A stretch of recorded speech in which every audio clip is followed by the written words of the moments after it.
கார்த்தி ரேவதி சீரியலில் இப்போ ஒரு அருமையான அட்டகாசமான மாசான எபிசோட் வந்திருக்குன்னே சொல்லலாம். ரேவதியோட மனசு ஃபுல் அண்ட் ஃபுல் கார்த்தி இல்லாமல் இருக்கவே முடியாதுங்கிற அளவுக்கு மனசு மாறிட்டாங்க. மிஸ் பண்ணாமல் ஃபுல்லோடையும் கேளுங்க.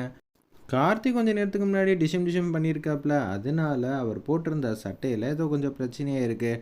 இன்னொருத்தவங்க இதை பார்த்துட்டு சட்டை எடுத்துகிட்டு கொடுக்குறாங்க. வேணாங்க, அதெல்லாம் ஒன்றும் வேணாம், அந்த பொண்ணு தான் கொடுத்தாலே போட்டுக்க வேண்டியதானே அப்படின்னு சொல்லி கேட்டோன்னே, நீ தான் எனக்காக வாங்கிட்டு வரேன்னு சொல்லி போயிருக்க. இங்கே இருக்கும்போதே நீ வாங்கிட்டு வரேன்னு சொல்லியிருந்தப்ப நீ எப்படி இருந்தாலும் வாங்கிட்டு வருவேன்னு தெரியும் ரேவதி. அதனால நீ முதல்ல எனக்கு கொடுக்கணுன்னு இருக்கிறப்ப அந்த பொண்ணு கொடுத்த சட்டையை போட்டுட்டு இருந்தா நல்லா இருக்காதுல்ல, அதனால தான் அப்படின்னு சொன்னோன்னே ரேவதி மனசில் கார்த்தி இருக்காங்கங்கிற விஷயம் தெளிவாக தெரிஞ்சிடுச்சு நம்ம கார்த்திகே. ஏன்னா அந்தளவுக்கு புன்னகிக்கிறாங்க நம்ம ரேவதி. இந்தாப்பா உனக்காக வாங்கிட்டு கொடுத்தேன், சரி நான் போய் போட்டு வந்துடுறேன்னு சொல்லிட்டு ட்ரெஸ்ஸை சேஞ்ச் பண்ணிவிட்டு அப்படியே வராங்க. வேறு லெவலில் இருந்துச்சுன்னே சொல்லலாம். ரேவதி அப்படியே பார்த்துக்கிட்டே இருக்காங்க. வாவ், இவன் ரொம்ப அழகாக இருக்கானே அப்படின்னு சொல்லி அந்த இடத்த யோசிச்சுட்டு இருக்காங்க நம்ம ரேவதி. சுற்றி இருக்கிற எல்லாரும் சார் நீங்கள் ரொம்ப அழகாக இருக்கீங்க அப்படின்னு சொல்ல ரேவதி செம்மையாக கடுப்பாகிறாங்க. இதெல்லாம் நீயா செய்கிறியா இல்லை வெளியால் மூலிமா சப்போர்ட்டில் உனக்கு இது மாதிரி நடக்குதா? எனக்கு தெரிஞ்சே ஆகணும். யார் இவங்களாம்? இந்த காலேஜுக்கு நான் இப்போ தான் வந்திருக்கேன், அவங்க என்னை பிடிச்சிருக்குங்கிற மாதிரி பேசுகிறாங்க. இதுக்கு நான் என்ன பண்ண முடியும் ரேவதி? அதுக்கு தான் சட்டை எதுவும் வாங்கிட்டு கொடுக்காதண்ணே. நீ தான் கேட்க மாட்டேண்ணே. என் புருஷன் சட்டை இது மாதிரி பிரச்சனை இருந்துச்சுன்னா நான் தானே வாங்கிட்டு கொடுக்கணும். நீ என்ன இப்படியெல்லாம் பேசிகிட்டு இருக்கேன்னு சொல்லிகிட்டு இருக்காங்க நம்ம ரேவதி. இருந்தாலும் இன்னும் நான் ஜாக்கிரதையாக தான் பார்த்துக்கணும் போல். என்ன எதுக்கு நீ பார்த்துக்கணும்? நீ ஏன் இன்னும் கொஞ்ச நாளில் வெளிநாடு போகிறல்ல, அதை பாருன்னொன்னே, யார் போகிறா? உன்னை விட்டுட்டு போக முடியுமா? ஏற்கனவே பக்கத்தில் இருக்கும்போதே இங்கே ஏகப்பட்ட போட்டி இருக்கும் போல், இதில் விட்டுட்டு போயிட்டா அப்புறம் உன்னெல்லாம் பிடிக்கவே முடியாதுங்கிற மாதிரி யோசிச்சுட்டு இருக்காங்க நம்ம ரேவதி. அல்டிமேட்டாக இருந்துச்சுன்னே சொல்லலாம். நம்ம சுவாதி இருக்காங்களே, அவங்க பாட்டு பாடுறதுக்காக ஸ்டேஜுக்கு போகலான்ட்டு இருக்காங்க. அவங்க ரொம்ப பட்டமாயிடுறாங்க. என்ன ஆச்சு சுவாதி? இதெல்லாம் ஒரு விஷயமே இல்லை. தோக்குறோம் ஜெயிக்கிறோங்கிற விஷயத்தெல்லாம் யோசிக்காத, நினைக்கவே கூடாது. அப்புறம் எப்படி ஸ்டேஜில் ஏறி பாடுறதா? பயமாக இருக்காதா? நான் சொல்கிறத மட்டும் கவனத்தில் வாங்கிக்க. உன்னோட 100% பெஸ்ட்டு கொடுக்கணும்னு மட்டும்தான் யோசிக்கணும். அவங்க என்னோட ஒரு படி மேலே பாடிட்டாங்க, இல்லை ஒருத்தவங்க சரியாக பாடலை அப்படின்னு சொல்லியெல்லாம் நினைக்கவே கூடாது. நம்ம என்ன செய்கிறோமோ அதை பொறுத்து தான் நமக்கு பரிசு இருக்கா, பிளேஸ் கிடைக்குதா இல்லையான்னு தெரிய வரும். நீ எப்போதும் இந்த இடத்துல இல்லை, எல்லா இடத்துலையும் உன்னோட வேலையை சிறப்பாக செய்யணும்னு மட்டும்தான் யோசிக்கணும். அப்படி யோசிச்சேன்னா கண்டிப்பாக நீ ஜெயிக்கலாம். அது மட்டும் இல்லாமல் உனக்கு எந்த விதமான குழப்பமும் இருக்காது அப்படின்னு சூப்பராக பேசும்போது, ஏய் இதெல்லாம் எனக்கே தெரியல, நான் சூப்பரான படிப்பெல்லாம் படிச்சிருக்கேன், நீ எப்படிப்பா பிச்சு உதற? அதெல்லாம் ஒன்றும் இல்லை, இதெல்லாம் சாதாரண விஷயம். இதெல்லாம் நீ பெரிய விஷயமா நினச்சேன்னா நான் என்னத்தை சொல்கிறதுன்னு எனக்கு தெரியல. நீ அந்தளவு தான் யோசிக்கிறேன்னு தான் நினைக்க முடியும் அப்படின்னு கார்த்தி ரேவதியை மட்டம் தட்டி பேசுகிறாங்க. உடனே இதானா வேணாங்கிறது, நான் என்ன சொல்கிறது? சின்ன விஷயம்லாம் பெருசுன்னு நினச்சேன்னா அப்புறம் நான் என்னத்தை சொல்கிறதுங்கிற மாதிரி காமெடியாக பேசுகிறாங்க. சரி நீங்கள் 2 பேரும் சண்டை போட வேணாம். நான் எங்கடா சண்டை போட்டேன்? சும்மா பேசிக்கிட்டு தானே இருந்தோம். ஓ அப்படியா?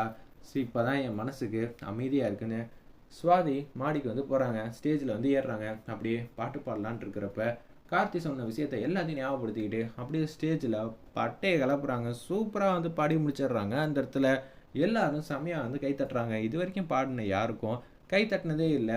ஆனால் இப்போ சுவாதி பாடி முடித்தோடனே எல்லாரும் சூப்பராக கை தட்டினோன்னே, உண்மையிலே நீ பெரிய ஆள் தான்ப்பா.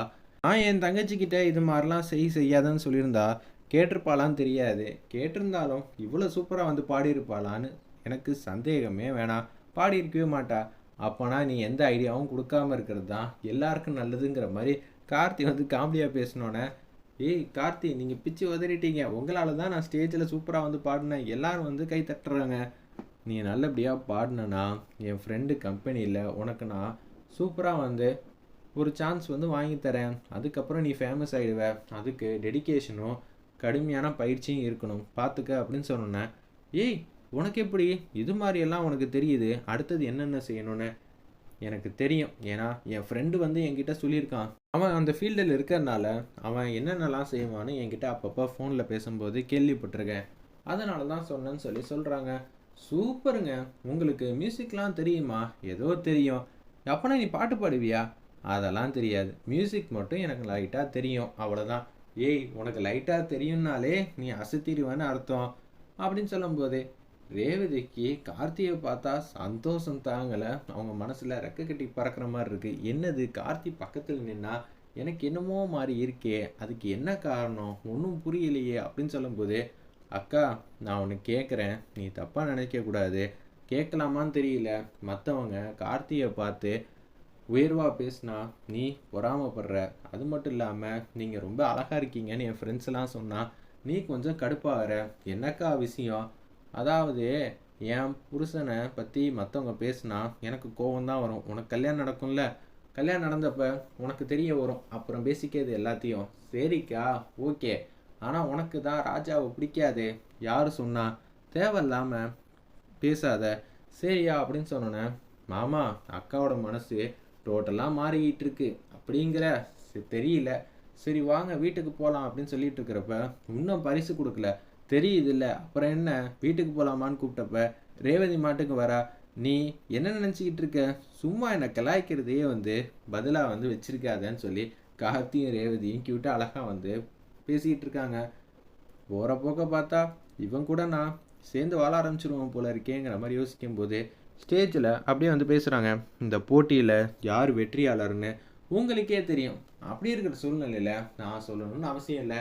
ஜெயிச்சது யாருன்னு நீங்களே சொல்லுங்க பார்ப்போன்னொன்னே சுவாதி சுவாதிங்கிற மாதிரி அந்த இடத்துல எல்லாரும் சொல்லிடுறாங்க. இதை கேட்டோன்னே ரொம்ப சந்தோஷப்படுறாங்க. பார்த்தியா, நம்ம என்ன செய்யணும்னு தான் யோசிக்கணும் தவிர மற்றவங்க என்ன செய்கிறாங்கன்னு யோசிக்கக்கூடாது. அதான் வெற்றி வாய்ப்பை அதிகமாக தேடி தரும். இதுதான் சின்ன விஷயம். மாமா இப்படியே நான் கான்ஃபிடெண்ட்டாக இருந்தேன்னா நீங்கள் பக்கத்தில் இருந்தீங்கன்னா போதும், நான் உங்கள் ஃப்ரெண்டு கம்பெனிலேயே பாடிடுவேன். அதுக்கான ஆப்பர்ச்சுனிட்டியை வாங்கி தரீங்களா? கண்டிப்பாக வாங்கி தரேன், ஆனால் நீ அதுக்கு இன்னமும் சூப்பராக பாடணும் சரியா அப்படின்னு சொன்னேன். சரி மாமா, நான் நிறையா விஷயத்தை கற்றுக்கிறேங்கிற மாதிரி சுவாதி சூப்பராக பேசுகிற மாதிரி காட்டுறாங்க. அந்த இடத்துல ஸ்டேஜுக்கு போகிறாங்க. நம்ம சுவாதி பேசுகிறாங்க. நீங்கள் நல்லா பாடுறீங்களே, நீங்கள் மிகப்பெரிய ட்ரைனிங்காக இருக்கீங்களா, இல்லை ஏற்கனவே பல வாட்டி பயிற்சி பண்ணியிருக்கீங்களா? எங்களுக்கு தெரிஞ்சே ஆகணும். நீங்கள் சொன்னீங்கன்னா நம்ம ஸ்டூடெண்ட்டுக்கெல்லாம் யூஸ்ஃபுல்லாக இருக்கும் அப்படிங்கிறீங்க. நான் சொல்கிறத விட எங்கள் மாமா சொன்னாங்கன்னா சூப்பராக இருக்கும்.